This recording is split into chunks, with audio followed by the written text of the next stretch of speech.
Matt, thank you so much for taking time to speak to the National. Pleasure, as always.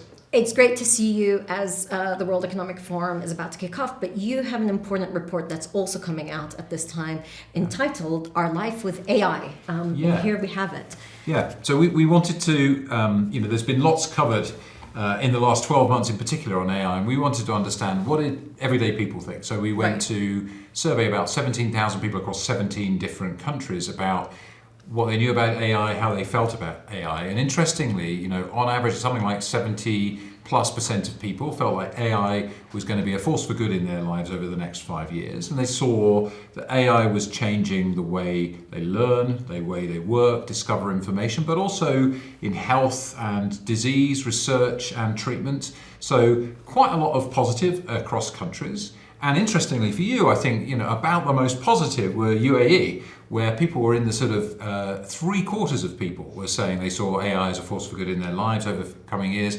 And over 90% thought that the UAE would benefit itself from implementing AI. Why do you think that is? What pushes people to think that AI? So I think it's one of those things. It's a terrible brand, really. AI sounds like some kind of Star Wars thing, but actually, when you experience it, it's been around for a while, right? So at Google, we've had AI in search and YouTube and Google Translate, which has actually led to a lot of breakthroughs for years.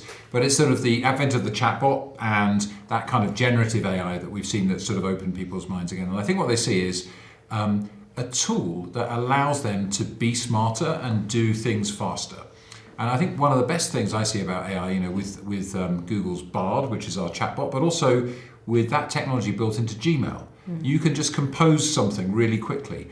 Or in Google Docs, a blank sheet of paper and writer's block, right? Suddenly, 3 or 4 new options to get you a couple of steps down the road to creating something. And I think that really changes the game, actually, particularly for people from disadvantaged or lower educational backgrounds. I think it's really exciting. So on the generative AI part, what it seems to be is that efficiency. People are talking about, HR departments can use AI to help write job descriptions.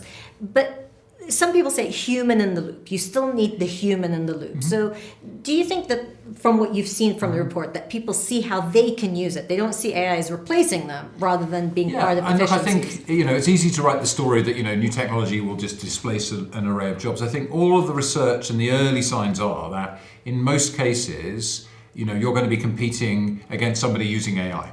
So actually what you want to be able to do is get access to AI and learn how to use it. It's our job to make it as simple as possible for you, so literally suggest words and things that you can use. And so I think my sense is that in most cases what we'll see is jobs changing, a bit like you suddenly get access to electrification. At home you get a dishwasher. What do? You save time washing the dishes. You put that time into things that you enjoy doing. And the same thing in work. I think you'll see people able to put time into more stuff that only humans can do. Now, we also need to be conscious that we shouldn't leave people behind. And one of the things that comes out in the survey is that people want governments and tech companies to work together to make sure AI is safe and responsible and to make sure that nobody's left behind. And one of the things I'm proud of is our work we've done in Maharat in Google across the Middle East and North Africa. We've trained over 1.5 million people in digital skills to sort of lower the concerns that it's not for me and actually help them to see how to use these technologies productively in their working lives. Now, when we talk also about AI, especially there's a lot of interest in Bard. Where do you see the biggest opportunities looking forward in 2024? So I think sort of 2 ways I think about the AI innovation arena. The extraordinary and then turning that into the everyday. So the extraordinary is things like AlphaFold, which is this incredible progress we made. When you are doing disease research and so on, you need to understand the 3D structure of proteins. And there are about 175,000 proteins that scientists have painstakingly discovered the 3D structures of. It would take a PhD student 5 years to do one. 175,000. There are over 200 million known to science. And in a year, AlphaFold produced the 3D structure of 200 million proteins, 1 billion years of progress in a matter of months. And then we made that available for free to anyone doing this kind of research. And now we've got something like 1.6 million people using those tools. So instead of starting with, okay, I need to research this rare disease, I need to get information on these proteins, I need to fund multiple PhDs for 5 years before I can even start. You start with those protein structures. and you put all that effort into the drug discovery. So I think that's absolutely revolutionary. That's an example of the extraordinary innovation I think we'll see as that starts to take hold, huge new discoveries. And then the everyday, things like eco-friendly routing on Google Maps, which is saving huge amounts of emissions, or the Nest thermostat that saved over 100 billion kilowatt hours of energy use in homes just by tuning to how you want to heat your home. So I think it's both of those things.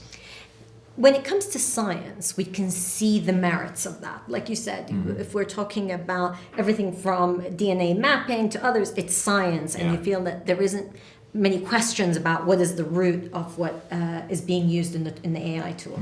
It's different when it comes to humanities, to opinion, to how people are being informed. So how do you tackle that? How do you tackle the subjective? Yeah, so I think that's something we've worried about since the beginning of Google, which we turned 25 years old last year. So you think about search, we're trying to get you accurate, authoritative answers to things. And that's one of the reasons we partner so closely with media and journalist organisations, because we want to make sure that quality content can be found and to be funded. And so we've learned a lot over the years of running Google Search and YouTube and other projects about how to think about factuality. And that's one of the reasons we've been maybe more cautious than other organizations in launching Bard and generative AI, is because people want to rely on Google. And there's also a question as to, how creative and how factual do you want AI to be? So one of my colleagues described it as, you can have something that's highly factual, but kind of rather dull. You can have something that's highly creative, but may not be accurate the whole time. And so, you're thinking about ideas for a party. Creative is good, factuality not important. But if you're thinking about summarizing medical papers, factuality more important. So it's sort of understanding the context. And we talk at Google about sort of three things we think about when we do AI. Being bold, really trying to find the innovations like AlphaFold that can be breakthrough. Being responsible, making sure we think about safety from the start. And then doing it together. Innovation's a team sport, and it's not for us to set all these standards. We engage with, and that's why I'm here in Davos, right? We engage with policymakers, businesses, media organizations, NGOs, to think about what responsibility looks like in this really important new field. And that's one of the things that we also saw in the survey. And as you just referenced, this idea of tech companies and governments working together. The UN just launched their AI advisory board, and they're trying to do the same, bring together people. And again, we see it here at the forum. But ultimately, who has that responsibility? Do you see it as being government responsibility? I think, ultimately governments set the laws. And of course, everybody who operates in countries has to respect those laws, and rightly so. But I think... the way I see it, it's a team sport, as I say, and you need governments, companies, and communities working together. So if you think about some of the challenges we've had with technology to date, for example, extremist content online. So we worked really hard on YouTube because we had an issue that extremists were using videos to radicalize people. But it wasn't easy to define what is an extremist video, what is violent extremism. So we worked with 150 NGOs and other expert organizations to write some policies.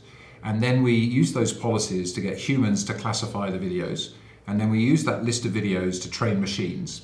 And now I can tell you that 90% of videos that violate that policies have never been seen by a human, which means the last 10 we can really focus on. So why do I tell you that story? Well, I think, what governments do is they set the rules. What are the responsibilities of platforms like YouTube? We then develop codes of practice, working with governments. Laws take a long time, codes of practice less time. We then develop policies for our platforms, which take less time to develop, and then we're transparent about how we perform against those policies. You think about that sort of combination of things, where it's government, civil society, communities, and companies working together. And again, this is what the report tells us, is that people want tech companies, governments, academic institutions, and others to work together. It's too important that we, don't regulate it. It's too important not to have rules of the road, but we need to collaborate on how. It's interesting what you said about the UAE's results and being so positive about it. And I think part of it is also tied into the fact that the UAE appointed the first ever minister of AI. So there has been a lot of not only information sharing, but transparency about this is going to frame our future. And that's been since 2016 that they've had a minister of AI. And so I think in some ways, this idea of 78% of people in the UAE think people like me, ordinary people, will benefit from AI. You've mentioned health more than once. Do you see that as one of the primary ways people will benefit from AI? If you were, again, for our average viewer who's watching this and thinking, how's this actually going to affect my life and benefit me? Yeah, I mean, I do think, and it comes through very, very clearly in the survey across countries as well. I mean, I think people do see health breakthroughs as being one of the key areas. And like I said, I think it's extraordinary in the everyday. So we've got similar work in DNA and gene mutations. But we've also got work in things like material science and discovering new materials. So I think there's a huge array of stuff on the scientific side. How will you feel that? Well, it depends, right? So if your life is somewhat transformed because you can get a job that you couldn't have done otherwise because of generative AI, this is great, that's quite a big thing for you. But then if one of your loved ones is ill and they can get treated and cured because of AI, that's a different thing. So I think you'll see all kinds of impacts. And I think it's a really interesting moment. The promise of AI we can start to see for the first time, and it's up to all of us to harness its potential for good. And that's why we really want to engage on these issues, and that's why we're trying to bring things like people's opinions into the room alongside the experts, alongside governments. You've just recently launched a research partnership with the University of Cambridge. So that's the education element, and as you said, not only bringing in voices from ordinary people, but also thinking about long-term research projects. Tell me a bit more about that, and do you plan others? Can we expect something like that with other universities? Yeah, I think, as I say, it's a team sport, and actually another thing that comes out of the survey, which is interesting, is that people generally trust the academic institutions and their companies. In many countries more than the government. Actually, UAE, I think perhaps because the government has been talking about this for so long, people have a high degree of trust in the government as well. So yes, it's important for us to work with academic institutions. They've got a different lens on what we're doing, different incentives, and AI research for years has been a collaborative field. We've published thousands of papers actually on the breakthroughs we've made, and Transformers was the biggest breakthrough that's led to generative AI. So I think I'd expect us to continue to partner with academics as well as civil society. So I think I told you this previously. The National benefited from one of the Google News initiatives in the region. And what we were able to do with you is automatically translate all our articles into Arabic audio. So people can listen to everything that we do in Arabic language. And that's based on, again, machine learning, but partnerships. So I wanted to ask you about the news element, because this issue of trust, we're going through very turbulent times in terms of information sources, but also the news. So tell me how you see AI, you see the trust that people have, but also the concerns people have playing out, especially when it comes to media and advertising. Yeah, well, I'm glad you mentioned our sort of partnership because I think supporting quality journalism and content has been something that's been really important to me personally and to Google over years, and we're probably amongst the world's biggest funder of journalism. If you think about it, we help you get traffic, but we also help you monetize in significant order, and then we've invested in tools and partnerships to support you, whether it's subscription tools or whatever. So really important. And so where are we now? Well, there's always been challenges with things like misinformation, from the earliest dawn of media. And you might not agree with what another journalist has written in the context of one story even. But now we've got to be very careful because the tools of production are in the hands of everybody, right? We've seen that over the last 10 years with social media. Anybody can post, and something that's not necessarily true can go around the world in an instant. And now we've got generative AI, which could allow people to fake things more convincingly. So we've got a really focused effort around election integrity particularly, but also around news, to try to ensure that news content can be found and funded. We have what we call the 4 R's is how we think about this. We want to raise and reward quality content, and we want to reduce and remove harmful content, and that becomes even more important. AI gives us tools to do that, but it also gives bad actors tools to try to fake their way into this. So it's a really important time in our world as well. One of the issues that people are concerned about is deepfake videos. And as you said, this is the biggest election year in our history as humanity. One of the concerns is that people can no longer even trust the videos that they're seeing. Are you working on that? Is YouTube working on that in terms of being able to flag if it's a deepfake video? Yes, so absolutely. We've got rules around what we will allow on advertising, but you're absolutely right. YouTube is an extremely popular video hosting platform, so we see all kinds of things, and we use AI technology already to, as I talked about earlier, to address issues of policy and compliance. So we've got some tools and we've got some resources, and it's really important for us to be at the leading edge of this, to be one step ahead of bad actors. So that's a really important part of what we do.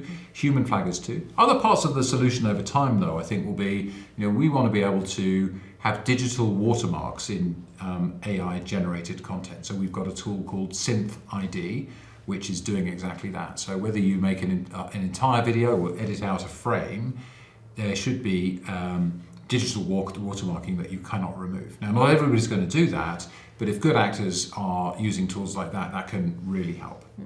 What do you see being the biggest opportunity with, especially AI in the information landscape?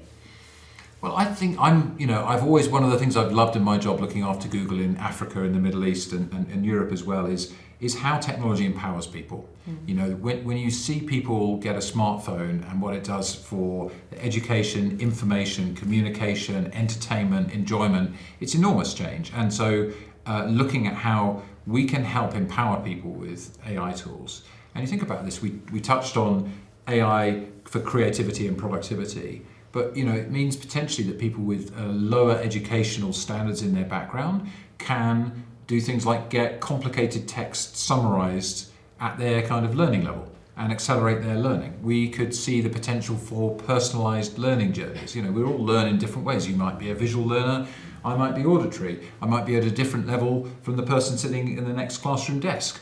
And to tailor our education in those kinds of ways, I think could be transformative. So I'm really excited about how AI can lift people into being able to play a more productive role in the world of work and also in society.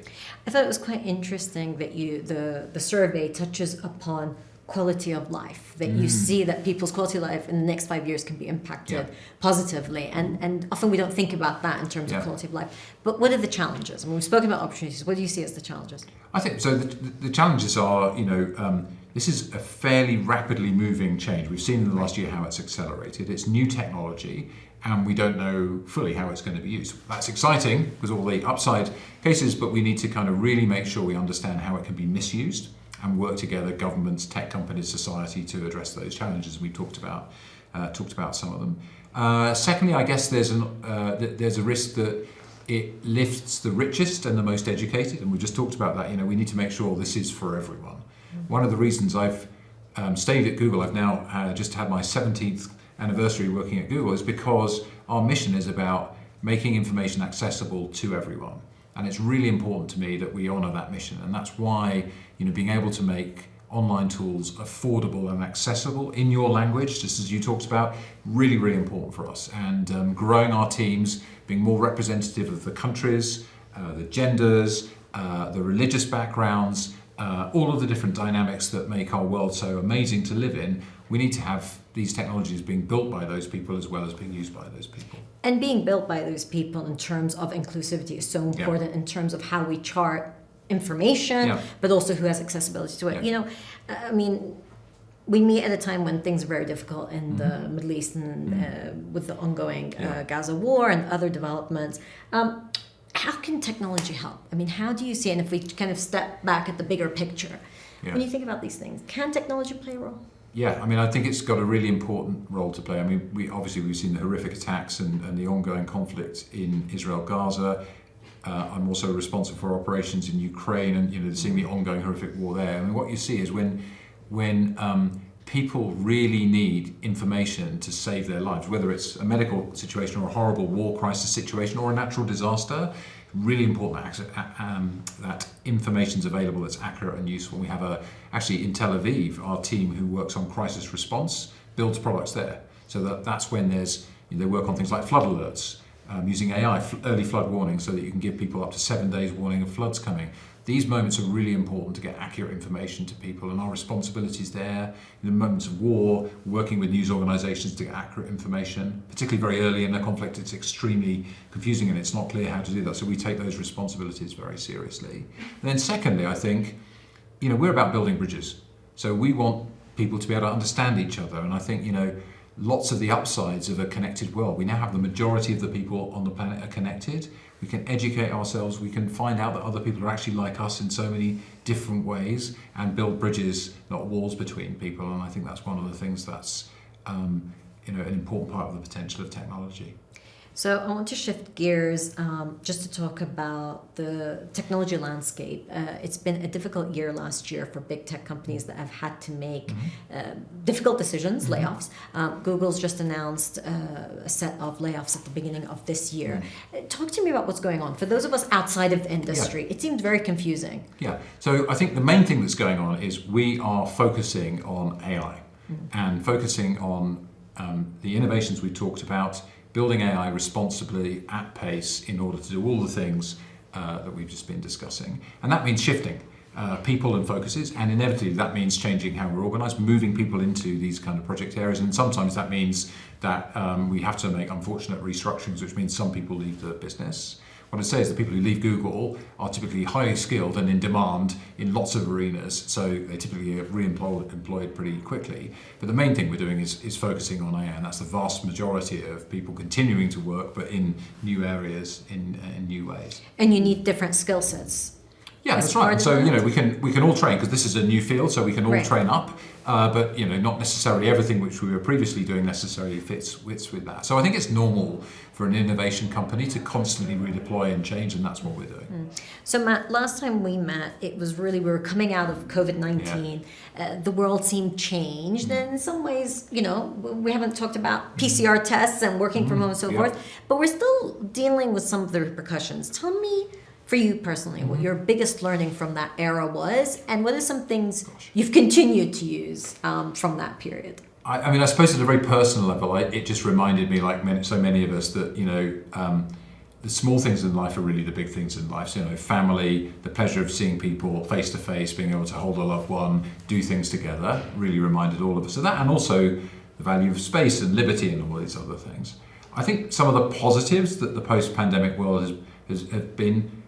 For those of us doing kind of office-based type working, and that's not everybody by any means, a new flexibility. I think that's been good for inclusion. For us, we've set some expectations of being in the office 3 days a week, but giving people clarity on which those 3 days are, so they can arrange their lives, they can make choices about where they live, if they have dependent responsibilities, children, or caring for relatives, they can organise themselves there. And I think that's been really good, because it's helped us to build a more inclusive working environment, which means that we can have more of everyone building the products that are built for everyone. So I think that's been good. I think also on sustainability, genuinely it was difficult to even do follow-up meetings with people by video before. Now everybody does meetings by video. Face-to-face is still really important. It's always great to see you. But we can also follow up by video, and that level of connection is there. So it's good for the planet, it's good for our health, and I think it's also good for understanding across borders. So my final question to you, what technologies are you most excited about? And if we just look back to our life with AI, how you see that being, again, dispersed for the average person from the respondents that you... Probably two themes I've touched on. I think the scientific breakthrough opportunities, particularly in health, but also in sustainability, material science, I think we're just at the beginning of understanding that. I think that could be transformational. Projections on the economic value are high, but I just also think in terms of quality of life, addressing the very, very serious climate crisis, this is some of the things which AI needs to do, and I'm really excited about the potential there. So that's one set of things. And the other we touched on, I think I'm really excited about empowering people. Tailored education, access to brilliant tools that allow you to do things you never thought were possible. It's like the steam engine or electrical power did for our physical prowess. We can do physical things that we didn't think we could do. We're going to be able to do thinking tasks that we didn't think we could do, and I think that's really exciting. So is it a new kind of, some people spoke about the fourth industrial revolution, but is it an industrial revolution when it comes to AI in that sense? I don't know what the right way to term it is, but I think it is going to give us special powers that we didn't think we could have had. And in our lifetimes, even in the next 5 years, I think we'll be doing things we didn't think we could have dreamed of before. So we should be optimistic. I would be optimistic, but also eyes wide open about our responsibilities to get this right. Well, thank you so much for your time. I appreciate you speaking to The National.